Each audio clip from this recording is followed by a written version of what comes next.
Shalom adik-adik. Tiba saatnya kita akan memuji dan mengatakan nama Tuhan.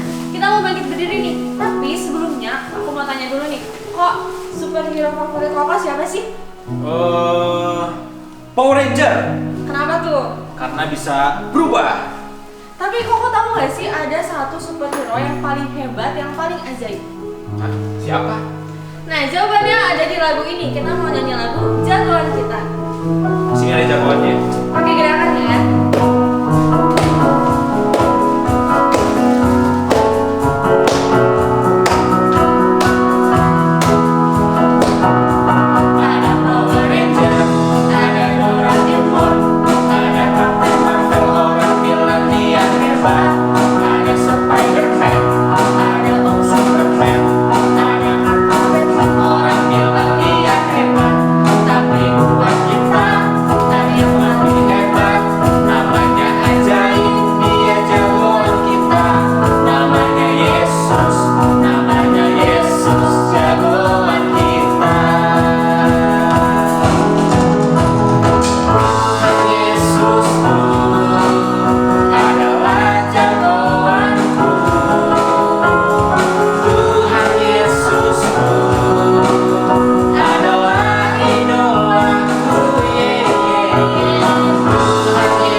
Emangnya Tuhan Yesus itu superhero ya? Emang apa yang dia lakukan buat kita? Nah jawabannya kita mau nyanyi lagu Home Pilar Home Pimpa. Kita tahu nih Tuhan Yesus tuh kenapa sih jago?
Jagoan sejati kita. Bener banget. Nah, tiba saatnya kita akan mendengarkan firman Tuhan.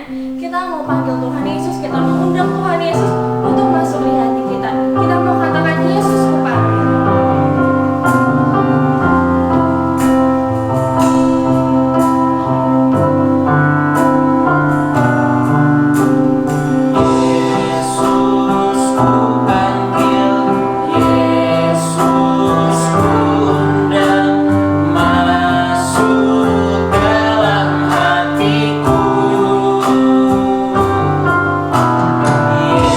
Yesus ku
kasih Tuhan, karena Tuhan sudah sangat baik dalam hidup kami, dan juga kami percaya Tuhan pasti akan selalu baik dalam hidup kami. Terima kasih juga Tuhan bahwa Tuhan sudah menjadi sosok superhero sejati buat kami, karena kami tahu dan sadar hari ini Tuhan bahwa Engkau adalah Tuhan yang selalu menolong kami dalam setiap keadaan apapun, sehingga kami dapat bilang bahwa Tuhan adalah superhero sejati kita. Terima kasih juga Tuhan buat pujian dan penyembahan yang sudah kami naikkan buat Engkau. Biarlah Tuhan yang dipermuliakan dan hati Tuhan disukakan dengan puji-pujian kami.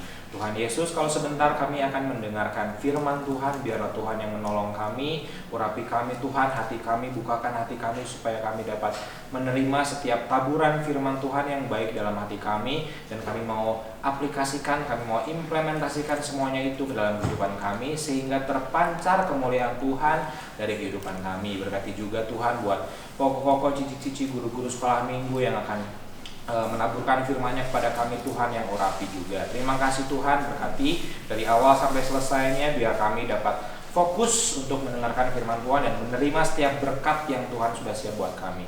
Terima kasih Tuhan, hanya dalam nama Tuhan Yesus kami sudah berdoa dan ucap syukur. Haleluya, amin. Selamat pagi adik-adik. Pada pagi hari ini Koko mau mengajak adik-adik untuk menyaksikan sebuah cerita tentang Naaman yang disembuhkan oleh Tuhan Yesus. Kalau begitu, mari kita saksikan. Naaman, panglima Raja Aram, adalah seorang terpandang di hadapan tuannya dan sangat disayangi. Seorang pahlawan tentara, sebab oleh dia, Tuhan telah memberikan kemenangan kepada orang Aram. Tetapi orang itu sakit kusta. Seorang anak perempuan dari negeri Israel. Ia menjadi pelayan pada istri Naaman. Berkatalah gadis itu kepada nyonyanya, "Sekiranya tuanku menghadap nabi yang di Samaria itu, maka tentulah nabi itu akan menyembuhkan dia dari penyakitnya." Lalu pergilah Naaman memberitahukan kepada tuannya, katanya, "Begini-beginilah dikatakan oleh gadis yang dari negeri Israel itu." Maka jawab Raja Aram, "Baik, pergilah, dan aku akan mengirim surat kepada Raja Israel." Lalu pergilah Naaman dan membawa sebagai persembahan 10 talenta perak dan 6.000 shikal emas dan 10 potong pakaian. Segera sesudah didengar Elisa, abdi Allah itu, dikirimnyalah pesan kepada raja, "Biarlah ia datang kepadaku, supaya ia tahu bahwa ada seorang nabi di Israel." Kemudian datanglah Naaman dengan kudanya dan keretanya, lalu berhenti di depan pintu rumah Elisa. Elisa menyuruh seorang suruhan kepadanya, mengatakan, "Pergilah mandi 7 kali dalam sungai Yordan, maka tubuhmu akan pulih kembali, sehingga engkau menjadi tahir." Naaman dengan gusar sambil berkata, Aku sangka bahwa setidak-tidaknya ia datang keluar dan berdiri memanggil nama Tuhan Allahnya, dan dengan demikian menyembuhkan penyakit kustaku. Bukankah Abana dan Parpar, sungai-sungai Damsik, lebih baik dari segala sungai di Israel? Tetapi pegawai-pegawainya datang mendekat serta berkata kepadanya, "Bapak, seandainya nabi itu menyuruh perkara yang sukar kepadamu, bukankah Bapak akan melakukannya?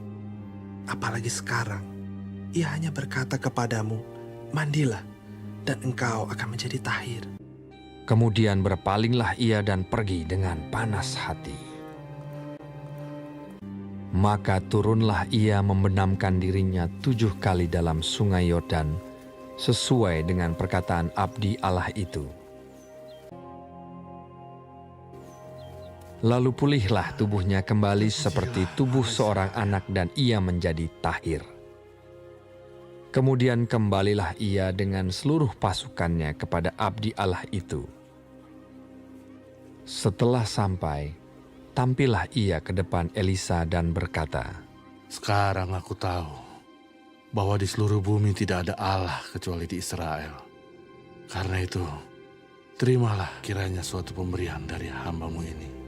Elisa menjawab, "Demi Tuhan yang hidup, yang di hadapannya aku menjadi pelayan, sesungguhnya aku tidak akan menerima apa-apa. Pergilah dengan selamat. Dan walaupun Naaman mendesaknya supaya menerima sesuatu, ia tetap menolak. Akhirnya, berkatalah Naaman, Jikalau demikian, hamba-Mu ini tidak lagi akan mempersembahkan korban bakaran atau korban sembelihan kepada Allah lain, kecuali kepada Tuhan.